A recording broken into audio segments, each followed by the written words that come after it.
जिनको हम लोगों ने वोट डाल के जिताया वो सब कहाँ मर गए? वो लोग जिंदा हैं भी या नहीं? ये सारे न्यूज हम लोग को दिखाई दे रहा है, सुनाई दे रहा है, बाकी उन लोग अपने कान में कड़वा तेल डाल के क्यों सोए हुए हैं? हम लोग तो कुछ नहीं कर सकते क्योंकि हमारे हाथ में कुछ है नहीं करने लायक। बाकी सरकार क्यों चुप बैठी है? क्यों इस सब चीजों पर एक्शन नहीं ले रही है?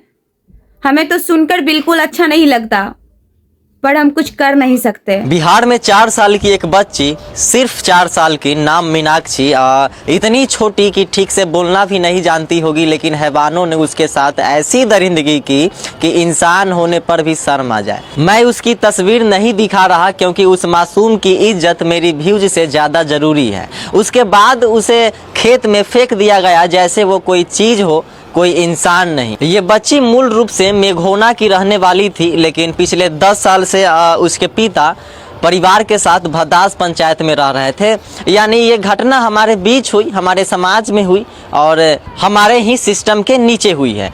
और इसके बाद भी अगर कोई कहे कि बिहार सुरक्षित है तो वो झूठ बोल रहा है। मैं सीधे सवाल पूछता हूँ, ये कैसा बिहार है, ये कैसी सरकार है, ये कैसा प्रशासन है जहाँ अपराधियों का मनोबल इतना बढ़ गया है कि अब 4 साल की बच्ची भी सुरक्षित नहीं है। अब कोई उम्र नहीं बची, कोई जगह नहीं बची, घर खेत गली अब सब असुरक्षित हो चुके हैं। और मुझे सबसे ज़्यादा गुस्सा इस बात पर आ रहा है कि हर बार की तरह अब भी बयान आएंगे, आश्वासन आएंगे, लेकिन असली एक्शन कहाँ है? सम्राट चौधरी जी, आप कहते हैं कि 24 घंटे के अंदर एक्शन लेने वाले नेता है। हम तो लीजिए ना भैया, ये रहा मुद्दा। यहाँ भाषण नहीं चाहिए, यहाँ ट्वीट नहीं चाहिए, यहाँ तुरंत गिरफ्तारी चाहिए, तुरंत सख्त कार्रवाई चाहिए, ऐसी सजा कि पूरे बिहार की अपराधी कांप जाए। इस देश में कानून सिर्फ कागजों पर चलता है। जब मासूम के साथ दरिंदगी होती है तब सिस्टम क्यों सुस्त पड़ जाता है? पुलिस क्यों देर करती है? प्रशासन क्यों चुप हो जाता है? क्या 4 साल की बच्ची की कोई कीमत नहीं है? आज बिहार की हर माँ डरी हुई है, हर बाप परेशान है। सवाल है, हम अपनी बेटियों को कैसे बचाएं? अगर 4 साल की बच्ची भी सुरक्षित नहीं है तो फिर बड़े बड़े दावे किस काम के हैं? मैं ये वीडियो किसी पार्टी के खिलाफ नहीं बना रहा, मैं ये वीडियो उस गंदे सिस्टम के खिलाफ बना रहा हूँ जो अपराध के बाद भी हरकत में नहीं आती।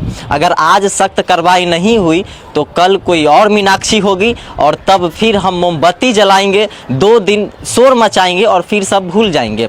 लेकिन मैं भूलने वाला नहीं हूँ, क्योंकि जो मंजर सामने आया है उसे देखकर घबराहट होती है, डर लगता है और गुस्सा आता है, बहुत गुस्सा। बिहार को अब भाषण नहीं चाहिए, इंसाफ चाहिए। अपराधियों को दया नहीं, सजा दीजिए। और जब तक ऐसा नहीं होता तब तक मैं यही पूछता रहूँगा, ये कैसा बिहार है जहाँ 4 साल की बच्ची भी अब सुरक्षित नहीं है?